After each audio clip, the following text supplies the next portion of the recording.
I've put together approximately 35, maybe 37 videotapes, and all the information comes from a book dictated to me by God as his righteous servant, a man described in Isaiah 53, and the man described in chapter 11 of Isaiah, the descendant of David, the twig from a shoot that grows out of the stump of Jesse, and it is a stump because of the vanished and failed ancestral tree of the kings of Judah, the line of Jesus. He cannot be the man of chapter 11. He's not the anointed one. He's not son of David. None of that's true. The other book, that book is called Isaiah 53 in the Day of the Lord. And there's about 3 chapters in those particular videotapes that come from the second book that we wrote not too long ago. He dictated to me. It's the story of my life. It's to show you how I fit the verses of Isaiah 53 with regard primarily to suffering, familiar with disease. So that would be wounded, and as it turns out, cancer. But the other words that you find in Isaiah 53, punishment, maltreatment, crushing, bruising, chastisement, okay, that is all in God's power. That's all in God's power, all those words. But the books are unpublished, shunned and despised, accounted afflicted by God, plagued. Nobody understands. This is so different than the Judaism the Jewish people have been taught. This Messianic era that will never occur. And we know it's not going to occur now once you believe who I am and how you cannot. After the mountain of evidence I have presented that is in those books, just as Moses today would have to say, well, look, I wrote Leviticus. You think I just came up with that? You think I just came up with all this information? Did I know how God speaks through an angel and who that angel is? Moses walks by a burning bush that's not consumed. The angel of the Lord's in the bush and God speaks. I'm the one who explained that to you. I shouldn't have to go any further than that. But God says the rabbis, the shepherds, they never listen to my prophet. They think they know everything. Well, I'm going to keep showing that they don't. This is primarily for the people who listen to them and not them. I don't expect them to ever respond. Because by responding, they have to say they've been wrong.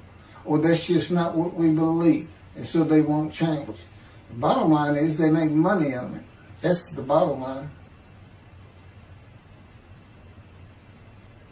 God had me watch a video of Toby Singer just for this one purpose I'm about to tell you.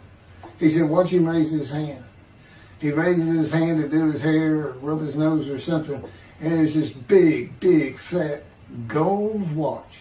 And this is how you know this is a God of old. He said, look at that. Look at that. I said, well, he does dive. He skin dive, scuba dive. It might be a scuba watch. He said, that's no scuba watch. That's just a big, fat gold watch for everyone to see. And he makes his money on Isaiah 53. God tells me, at least that's how he really got going. I don't know. I know he has a radio show. But remember, I'm in the fire refinement. Everything God does with me is to draw emotions because I'm going to be emotionless once I get to Israel. For the most part. He'll let me feel what he wants me to feel. But nobody can get under my skin. You can't bother me. Even if I seem like I'm mad, it doesn't carry over to my insides. And I don't think about it any more than while I'm, as they would say today, on a rant, getting on somebody. But, I bring his reckoning. I laugh. I tell him, you know what I am, don't you, guy? He said, I know you're a lot of things. I said, no. I'm the reckoning, and I am the wrath. That's what I am. He laughed. Holy Spirit laughed. Yeah, I said, you know, righteous servant, David the shepherd, Elijah, prophet like Moses. You know, I like wrath. What's his name? Wrath. What does he do? He brings a reckoning. But anyway, I'm going to go through these early years of mine before God spoke to me. It's chapters 1 through 6. Chapter 7 is God speaks to an atheist, and I've already videotaped that. Walking with God, and something on visions and visuals. So the first chapter, this is what he told me to write down birth and tragedy. I was born in Bryan College Station, Texas on February. It's just in from the Holy Spirit, yes. Like you couldn't ask me before I started. Yes. Oh, this is only for the people who come to believe in me. I don't expect anybody who's been viewing these materials and, you know, nobody's really subscribing, a handful, to be believed. Again, I can't imagine. I don't know what you people want. I don't know who you think's going to come to do something different. How are you going to know who David is? I mean, according to Judaism, there is no description of him. How are you going to know who he is? All this being presented, and I know Jewish people have seen it, only 60% of the views are coming from the United States. Now, I don't know that means 40% is coming from Israel. Probably not. You got Canada that's be a big follower on my WordPress site. And really just all the countries of the world at one time or another have looked at some of this information as I wrote my blog, and the blogs became chapters. But I'm assuming some Jews have heard of what some man is saying he is Moshiach, and they're watching. Well, this is for those who come to believe, the people who want to be the witnesses, the many made righteous. By my knowledge, by the things I can tell you that God would have me say to you. So, you know, this might be bored to tears with others, but it does show suffering, pain, and emotional pain, my background, and just who I am. Not just some kook out here. You know, people say, well, he's hearing voices. I mean, listen, as a lawyer, and I even did criminal law, I've seen some of these people who hear voices. I promise you, you know that's a person who should be hearing voices when you just see them and watch them for a couple of minutes. It's not me. Excuse me. Okay, I was born in Bryan College Station, Texas on February 21st, 1957. And that's interesting because that's the year the first satellite went up. Russia sent up Sputnik, which was really 3 different satellites, and altogether they were called Sputnik. That is considered the dawning of the age of the internet. Now, I've asked God, how did you select me? How did I be blessed with this and learning all these things with this crazy life that I've had? And but he won't answer me. He's gone poker. This poker guy, he's not going to talk. He's not going to change expression or anything, or me give him an impression that he is. And so I tried to come up with it on my own, and that is where I started. I said, because I know how important the internet is for this. It's the only way to get things worldwide, and all the teachings that have come through it. I didn't know, you know. I'm 63. I'm not like the young people who can just text messages without looking at the phone and all that. But he's taught me everything. He taught me how to set up Facebook, Twitter, you name it. You know, he would just say, go to your computer, do this, do that. You know, commanded and directed to become very good at the computer and, of course, word processing. You know, I'm a regular secretary, except I still henpeck with one finger. I used to. But God says that's to show you I have perfect use of this disfigured right arm. It just doesn't have muscle in it, and my shoulder's short. Anyway, I was born in Bryan College Station, and that's where Texas A&M University is. And my dad was attending Texas A&M when I was born. I graduated from there 22 years later, which is a story in and of itself. So I was born premature in the 7th month of my mom's pregnancy. I was born in February, and there were many complications. My parents were told I would not make it through the night, and they should just take me home. Mind you, this is 63 years ago. The biggest problem was that my insides had not fully formed, and it was impossible for me to take milk. Mamie, my great-grandmother, told my parents, boil rice. Feed him the rice water. It's got all kinds of nutrients and minerals in it. Dad says he threw out a mountain of rice those first few months. And it would not be my last encounter with death. So my dad graduated and we moved to Metairie, Louisiana. And his first job is an oil and gas geologist. He looks for oil and tries to sell deals to people who can raise money to drill. He gets money up front and a percentage of production once they get their money back. That's what he's done his whole life. And I became, as a lawyer, I became board certified specialist in oil, gas, and mineral law because I had found it so interesting. As a young boy, I became interested. But he rarely had time for us. The other part, I said, okay, well, I was born when the dawning of the internet, so he's got a selection process for 57. And I come from a dysfunctional family. Lots of drinkers, lots of fighters. And on my mom, her grandfather committed suicide. It's tragedy. Birth and tragedy. In the Great Depression, he lost everything. He owned land in what is now downtown Dallas. But then when she was about 4 or 5, her mother went down to the Market Square in Crockett, Texas, small East Texas town. Everybody has their courthouse in the center of town, and there's streets on either side with stores. She went to the hardware store and purchased rat poison. She hadn't gotten hardly out the door when she opened it and took it herself. Died right there on Main Street in the middle of the day in a little small town. I don't know how long that would have been. My mom's 85 or 6. She was 4 or 5. Almost 80 years ago. So I'm sure it was quite an event. And her dad took her and her sister. Her sister's about 2 years older, to Metairie, and not Metairie, to someplace in Louisiana. But could have been Baton Rouge. And her father became a elevator operator. And you can still find this in Houston. When I was at law school, I went to law school downtown Houston, but South Texas College of Law. And at the courthouse, they would have somebody sitting in there on a little stool and with a lever and take you up or down, take everybody up or down. With all the lawyers coming in for the court cases, it was packed.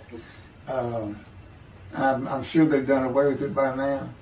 But that's what he did. And they found him one day or night. He had taken out a pistol, he shot himself in the head and killed himself. So now she had suicides on both sides of her family. And her father's brother took the 2 girls in. He actually adopted them.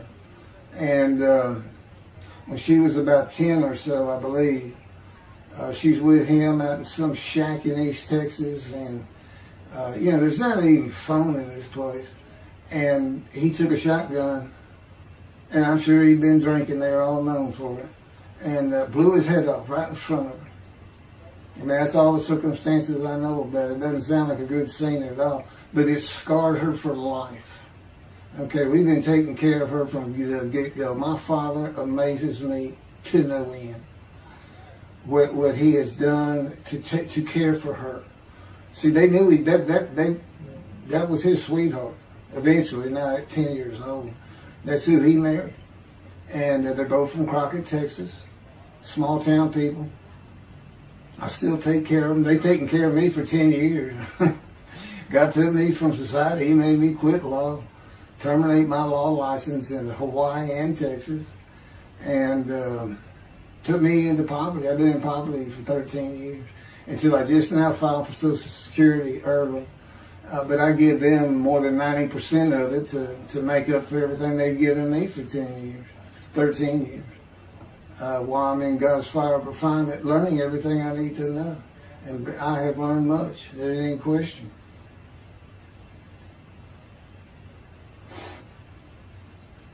So anyway, there's 3 suicides. There's 4 suicides right there. So it's a family of tragedy. You know, it's not a tragedy of losing your entire family in the Holocaust and you're the only one left. It's not like that. Because God says, I just got things as close as I could. He says, I touched you in the womb to disfigure you, really for just one reason. Well, 2 reasons. One, it makes you identifiable. But it was so people would pick on you.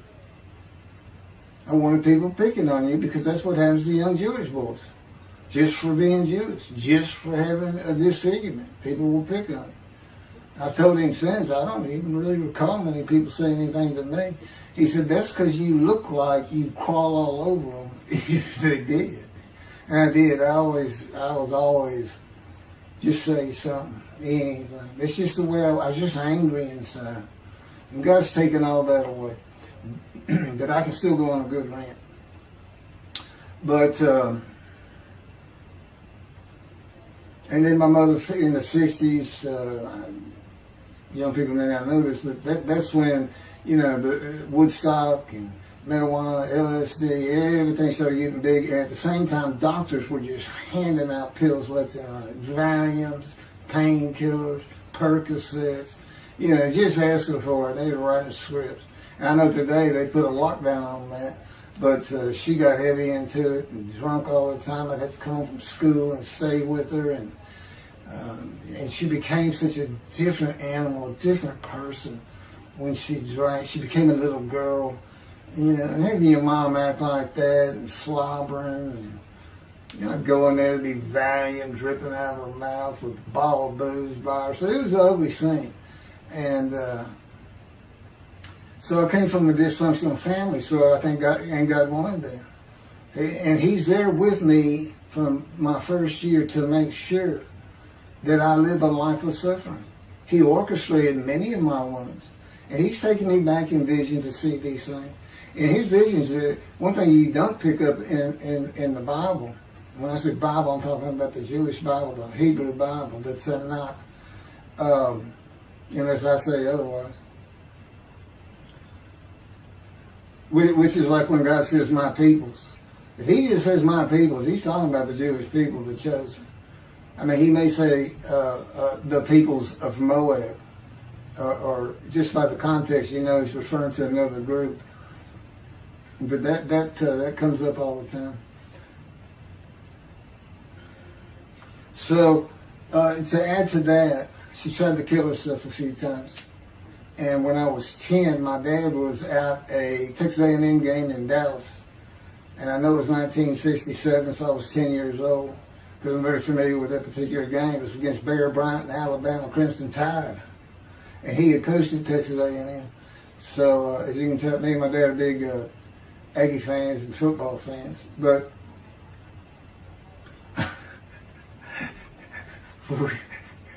I had been assured we'd be able to see those games in Israel. Somehow it might be technical. He said, we'll get it. That's the Holy Spirit. We'll get it. I said, he's so funny. I don't know where my sister and brother were, but I heard some noise and I went down. It was about 1 or 2 in the morning, and our stairs curved, and there was a little bay window cut out, and I looked down out into the living room. She's laying newspapers out, and I just sat there watching. I didn't know what to do. And she got down that paper and took out a butcher knife, not a razor blade, a butcher knife, and opened her wrist up. And this happened again years later when I was in high school. She opened her elbow up, and that was god awful. I don't know how. But before she bled out, my dad opened that door. I sometimes think she knew he was going to be there soon, would probably save her. But it didn't look good, and I hated myself for not doing something. Maybe that's why I was so angry. Anyway, because I didn't do anything, I just sat there. I couldn't move. I don't know. I don't even know what I was really thinking, really. But I can't. What it did is it told me how much her uncle blowing his head off must have done to her.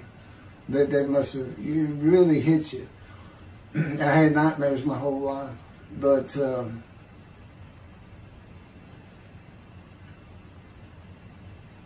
I was 16 when she did the thing with the knife. But you know what? My dad finally got her the best psychiatric care in Houston, Texas, and that's big because we got a medical center that's renowned throughout the world. And they put me back together many a time.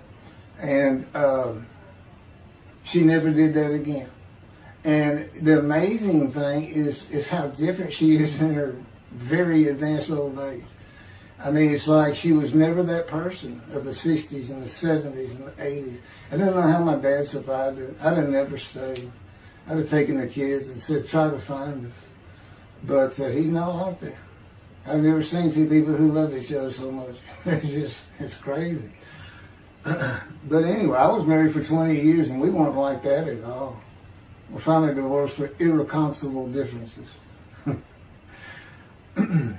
Okay, my first major surgeries when I was 2 years old. My first surgery. Up above here, I have a scar. I had my first of many surgeries. Been born without my right pectoral muscle, small shoulder, withered arm. And there was some, the movement of my arm was restricted. There was some tissue in here that had to be cut out.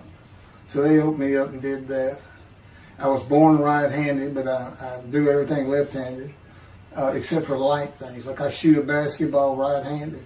I throw a ball right-handed. Darts, things like that. But bowling, I'm left-handed. You know, anything heavy. And I was quite an athlete. If I'd had two good arms, I'd have probably been on scholarship. I was already offered a partial scholarship at a small school for track, even with this bad arm. But I just didn't have the fast start. You got to have two strong arms just pushing out in front of you. But I was some kind of quick and fast.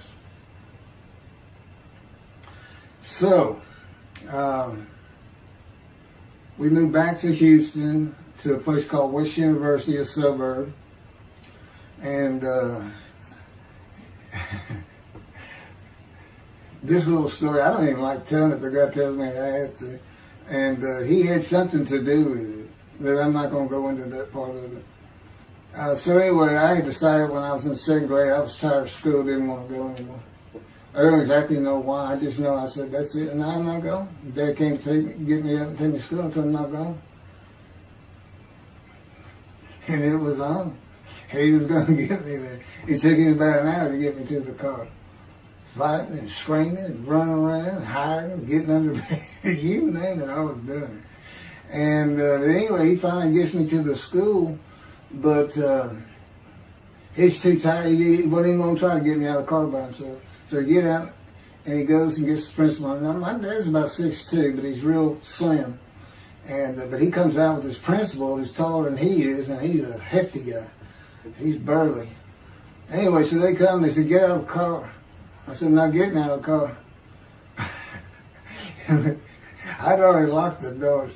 Only the two front doors locked, and it was those locks that you pull up and push down. So my dad used the key, and he opened up, he popped that lock up, and I slammed it back down. He said, I'm not going to school, I told you. He threw some keys, they started throwing the keys at one another over the roof. The principal was trying the same thing, and I'm slamming his door, I'm leaping across the car. Man, I don't know how long I went, but they finally, in 5 minutes maybe, seemed like an eternity. I was terrorized. That's the way I look at it. Anyway, the principal got it open, and I saw that door open, and I got back on the far other side of it, by the steering wheel with my back against that door. I curled up like a ball, had my knees on my chest, and he reached in to get me. And I unleashed on him, kicking him in the face with everything I had. It broke his glasses, and his orbital bone got shattered. So, That wasn't my first principal either. There's another one. So, but anyway, so they carried me in, and it was very embarrassing. I was crying. But again, funny thing, nobody, because I stayed with this same group for 9 years, going to West University and the junior high there that you go to. Nobody ever said anything to me about it. And I knew some of those kids that were in that class.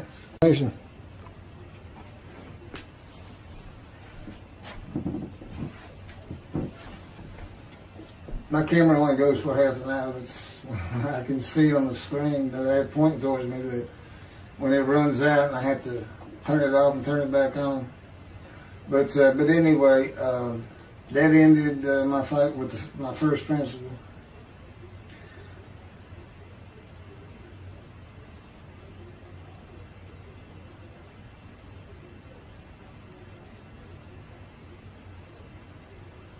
Yeah, here it is right here.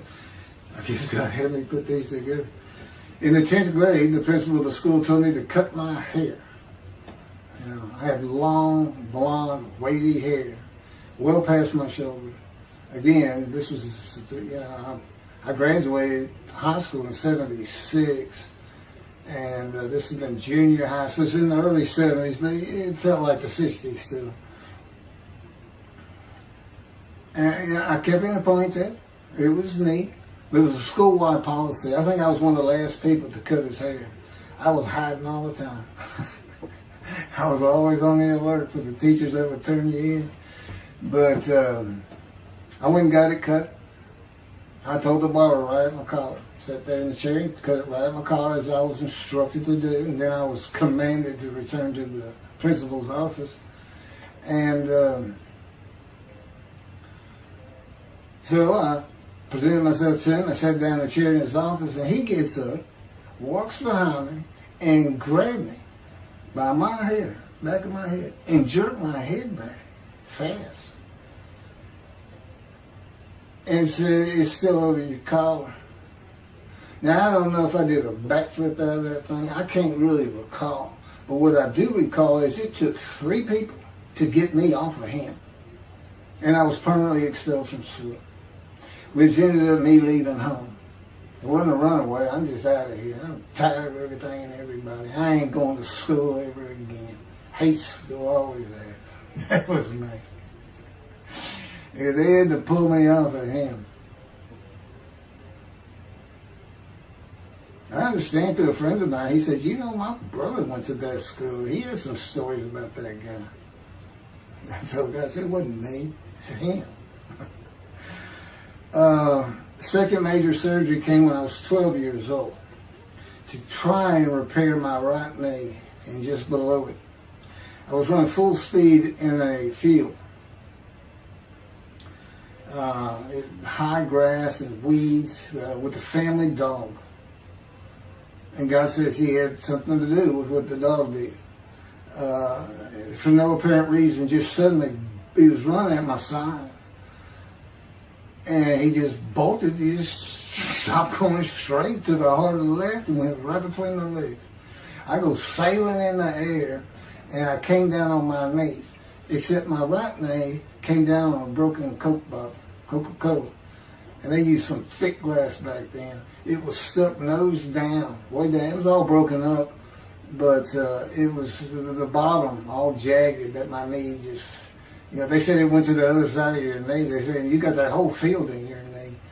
But when I got to the hospital, I sat there for a long time. The first doctor that came in just told my mom, right in front of me, I'm in the room, he said, I can't repair that. It's not repairable. We're going to take it off. I can't use it.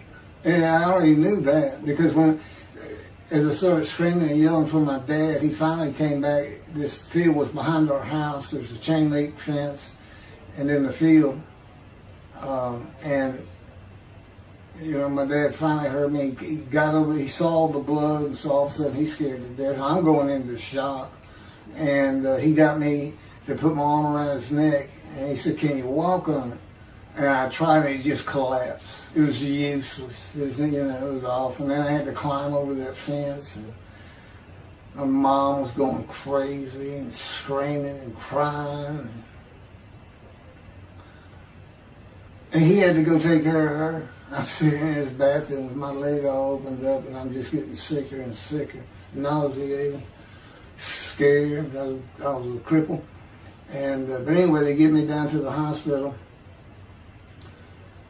And this, like I said, the first doctor was just like, we don't know what to do. And just right then, and God says he knew he was going to be there. This doctor walks by, and my mom recognizes me.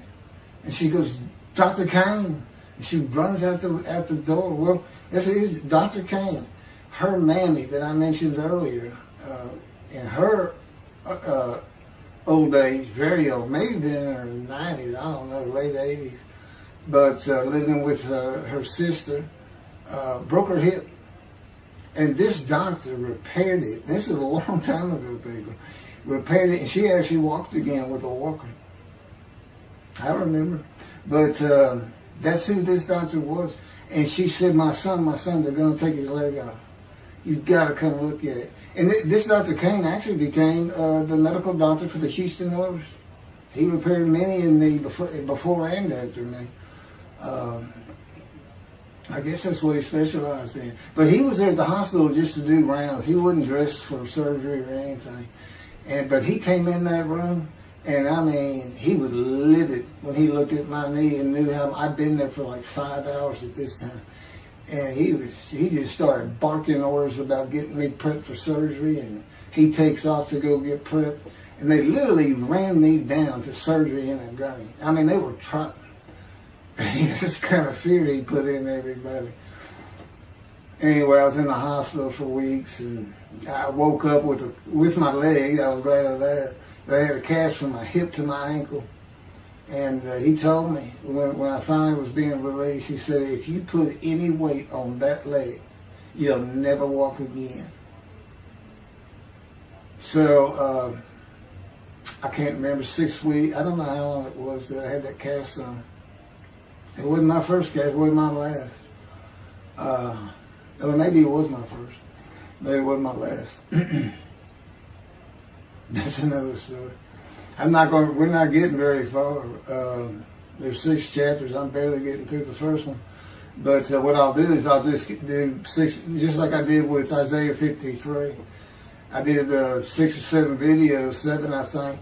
But then I joined them all together and put it as one video, the definitive commentary of Isaiah 53, which comes straight from God, by the way. I mean, you can contest what I'm saying all you want, but it makes perfect sense. For the first time, Isaiah 53 is explained. And I've become the smartest religious Jew in the world who can see that, and what the wounding and the punishment, everything's about, and how it's really, in some ways, a snare for the Gentiles for the day of the Lord. Because he knows he can take me and just decimate any argument they want to put forth. You know, in particular, I'm blemished. I'm the Antichrist.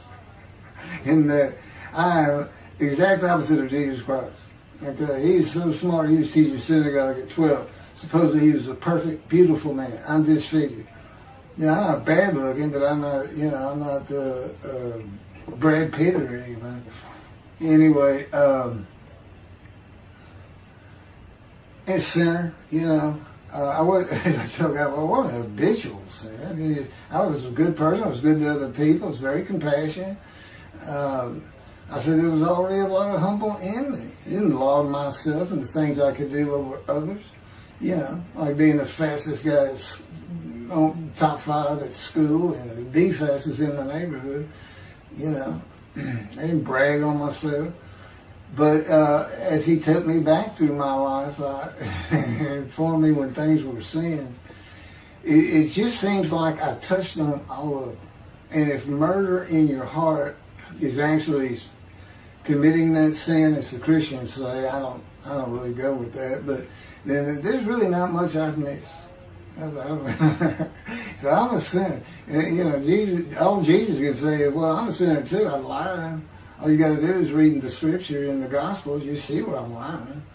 That's easy. And I came from the banished line. I thought I was the man of Isaiah 53. I thought I was going to be exposed to death, but given long life. This is what he would tell you if he was here. He said, but you know what happened? They crucified me. And on the cross, I realized I'm not that man. This isn't exposure to death. This looks like a sure thing. Father, Father, Father, why have you forsaken me? That's Jesus Christ saying, I'm not the man of Isaiah 53, and I just figured it out. That's what that is. I ask God sometimes, you sure you didn't have that written? Why on earth would they write that down? At least forget about it. We need to just forsaken me. But that's what it's about, Christian. No, they got their way. They can explain that being counted a sinner means he got crucified with the sinner beside him being crucified on each side, left and right. So there's three of them, so he's counted a sinner.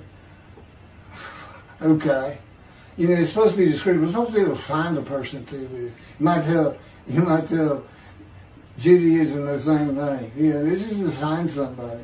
It's not the people of Israel. They're all kinds of people. No, we're looking for a guy so God can have a Moses. Why? We have a new covenant. Why? It's the day of the Lord. Why? Jeremiah says so. That's why. It's so easy. The lamb blooms again. Okay, and he's coming with covenant friendship with the temple. So the lamb blooms again at a time when there's no temple. Jerusalem's going to be rebuilt. It's a metropolitan today. This is no Jerusalem of antiquity. The old city might be too big. And I'll make a new covenant with you. I'm going to forgive all your sins and remember them no more. That will cause Torah to be written on your heart. It's a metaphor.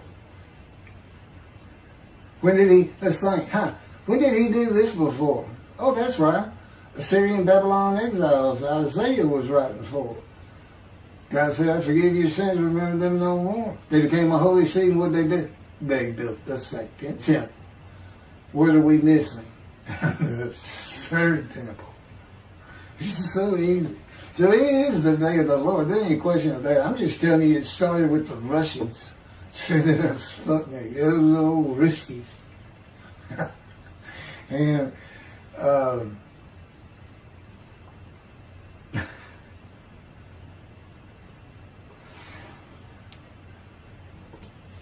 and he's bringing the covenant, but he's got to have a Moses. He said him, send a prophet like Moses. Though he's saying it's Joshua. No, it's not. God needs him today, the day of the Lord. And guess what? He gives us a description of him. He knows this is a time of secularism, reliance on science and medicine and doctors. And you got so many more people who the only book out there is not the Hebrew Bible. There's a lot more books than that. You know, there's all kinds of distractions, television, cell phones, computers. You know, back then, you know, you just sat around and said, what do you think God's doing? I don't know. Wish he'd send some rain. You know, it was just, I said it's easier to get them back then. But here it is. It's here. And God said, you see why I put shunned and despised in there? Because for a while I said, God, you know, this is before we really got the books done and everything. I said, I'm just sitting in a room. I can't really tell anybody shunned and despising me. Counting me plagued, afflicted, and by God and everything else. He said, well, how you feel now that we've been putting all this on the internet and everything? I said, I feel shunned and despised. Yeah. I can tell they know. There's no question this ain't gotten back to those two. I said, you keep attacking them like this and I'll be certainly sure, just in case I'm wrong.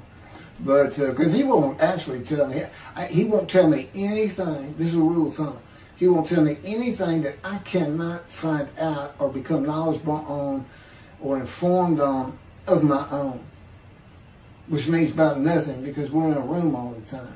The adjunct of the Holy of Holies, what I call it.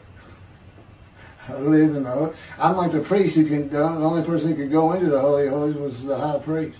And that's what I'm like. As a matter of fact, God had me write down, just as he had David write down, a new Psalm, 151, where God said, and it's on a video, where God is speaking, where the Lord came to me and God said, quote, and within that, he says that he declared me. We actually used the Psalm where he declares it for David. He declared me an eternal priest in the order of Melchizedek and King David. and a rightful king, small k, and a rightful king. And he also declared, I'm the righteous servant. I mean, that's God talking. I mean, he's using it. When he dictated to me, it wasn't, to be written in my personality. That's him. That's him doing a new song. So, because he does that. Even in the writings, the person doing the writing, whatever prophet it was, or Moses, or David, if he wrote Samuel 2 and Kings 1 until he died. As I said, God says, just assume the central character is the one I had writing, because their lives change when I come to them, just like mine's changed. This is not anything I could have ever conceived or even bothered thinking of. I'd have never read the Bible my whole life if he hadn't told me, we're going to the bookstore and get you a Tanakh. That was 13 years ago. And my answer was, what's a Tanakh? I didn't know anything. And look at all this knowledge. But this is it. This is the only power he's going to use in creation. He's not going to perform miracles. He's not going to have me performing miracles. And he's not. He said, the only power I'm going to use is on you. What I can get you to do. He said, I can take a Gentile Texan and take him to Israel and get my temple built. Okay. He said, because that's what you say to God all the time. Okay. And one night, I hadn't even read Isaiah 53. He didn't come to me and just say, offer yourself for guilt. I crushed you with cancer. It was me that did. That's not, I wouldn't have known what he was talking about. We finally get to Isaiah a couple of years later. He said, Keith, read Isaiah 53. I said, okay. And so I read it. I said, okay, finish it. He said, who do you think that is? I said, I have no idea. I can barely read it. I didn't know what it's saying. I said, I think these two verses ought to be up here. I said, you sure nobody messed with this thing? He said, nobody messed with it. It's just how I had Isaiah write it. He said, that's you. I said, oh, okay. And I couldn't help myself. Good luck convincing anybody. I can't even tell what it's saying. He said, before we get done with it, and he's right. I've been over that thing so many times. From my original version of Isaiah 53 that he dictated, or told me how to put together, but every sentence, every word is, we've changed it up and added things. I've learned things. Like I didn't know about the test of devotion. I didn't know why the angel was leaving early in Malachi 3, but I do now. And all that would cause an amendment to my midrash on Isaiah 53. And, the book has me, these are all on videotapes now, me and Rashi. Rashi, the first one to come up with this is Israel. And, I look at his answers and I just shake my head sometimes. You should see his answer in Malachi 3 for the angel of the covenant that you desire. There's only a covenant of friendship in the covenant of Jeremiah. And this is his answer. It's midrash, so he just takes a section of the angel is on the way, and it just says the angel of the covenant. And his commentary is the angel that avenges the revenge of the covenant. I said, what does that mean? What is he talking about? I said, the guy's being funny. He said, I don't know. I said, you too know. He said, well, I'm not telling you. So, God likes to feel as though he's laughing. He doesn't actually laugh. He sends me a perception that he does. Or he uses me to laugh. I've mentioned that in a video. Because he can't. Well, he controls my words. I learned that in walking with him. Just one day, I'm talking out loud as we go. I'm discussing man and divine beings as though I had a sermon I was giving or a speech to somebody or a seminar. And I'm rolling, and I can tell he is really making this thing rock. He's taking me from here to here to here, and we're going, and I'm going. And all of a sudden, I use a word or a couple words that I simply don't use. And they're not what my mind was even thinking of. They just came out. And I just stopped. I said, did you do that? I didn't even say, hey, did you just make me say these two words? Because I knew he knew. I said, did you do that? He said, I did. He was almost indignant. I did. I said, okay. But anyway, that's where it all started. Now I know. Okay, guess who that is? That's the Holy Spirit.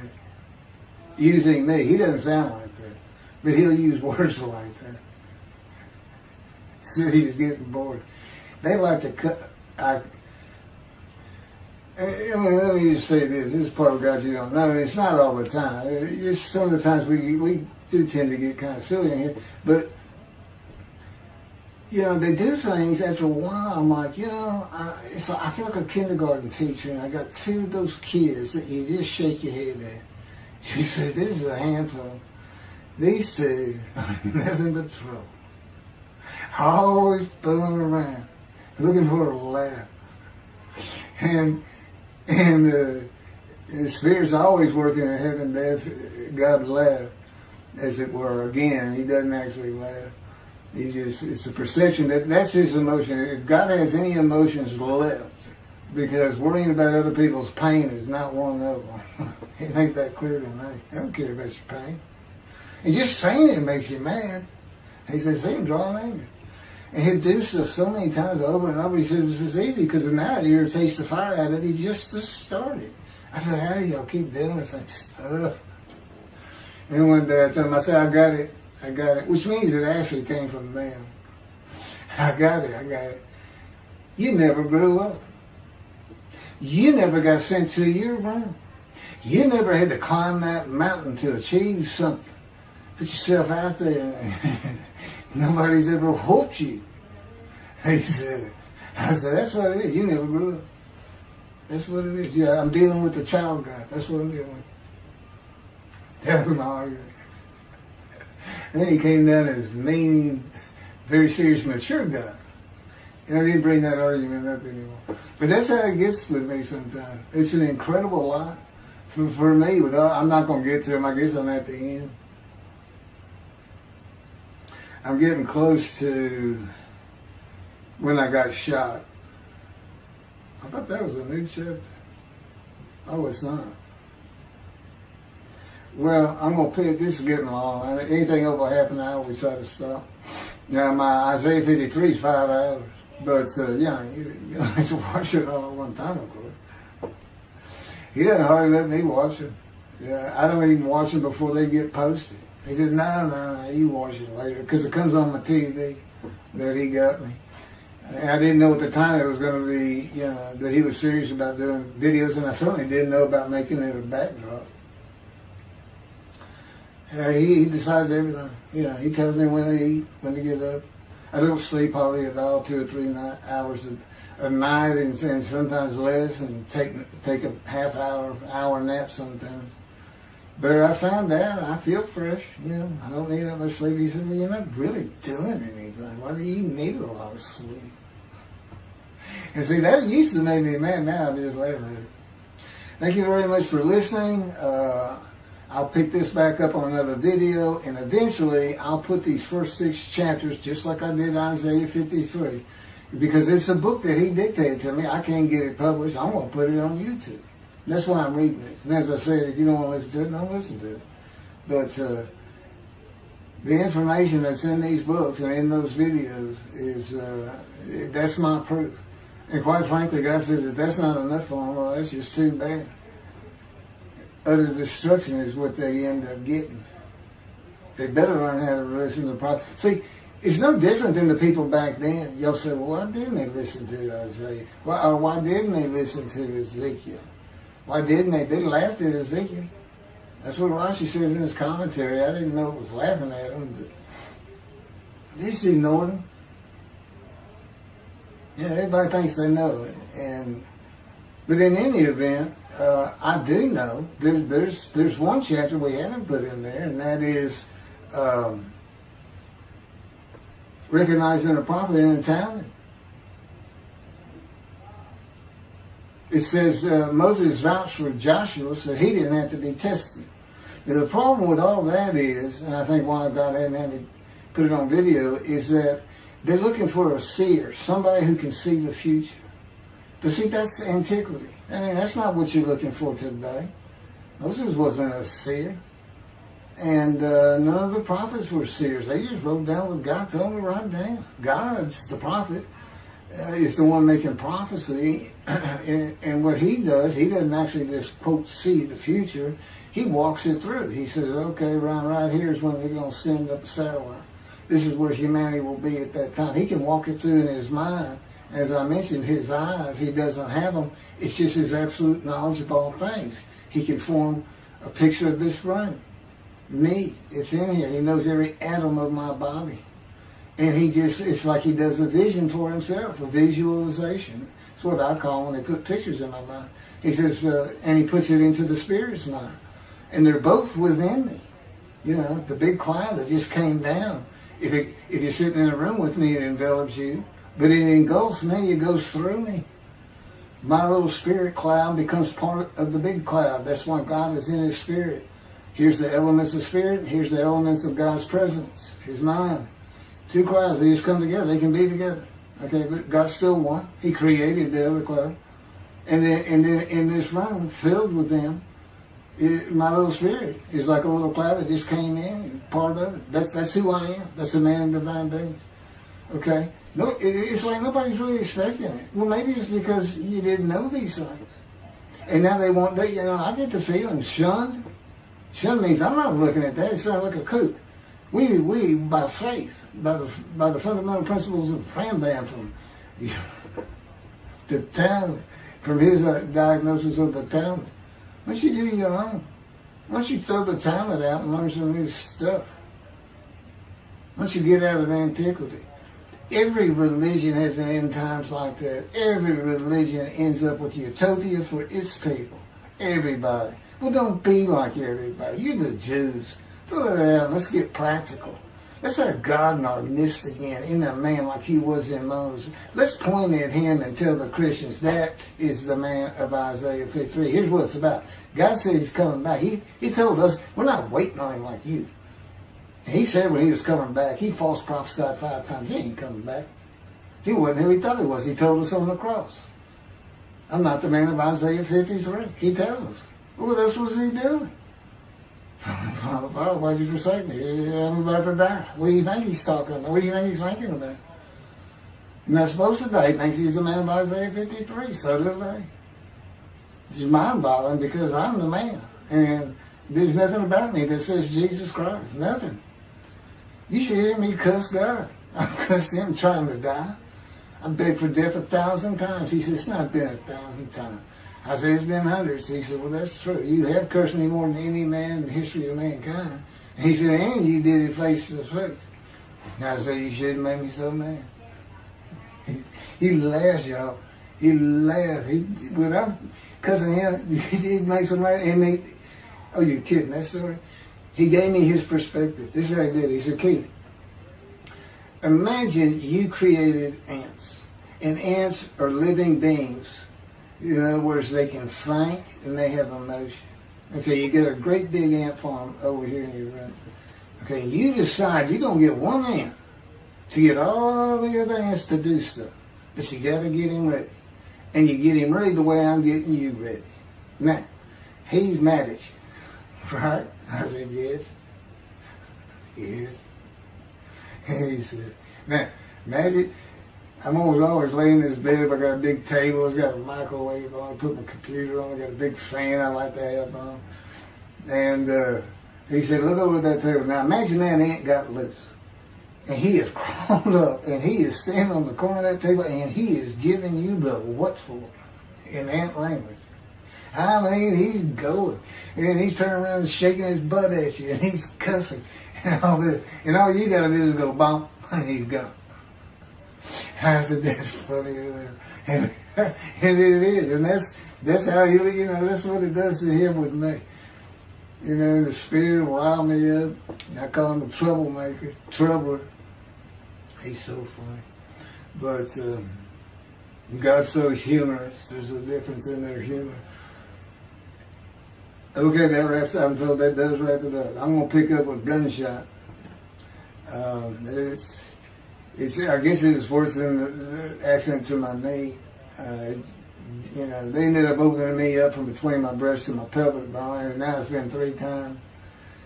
And eventually, the lung cancer and colon cancer and skin cancer. But the lung cancer is when they told you should have died from the colon cancer.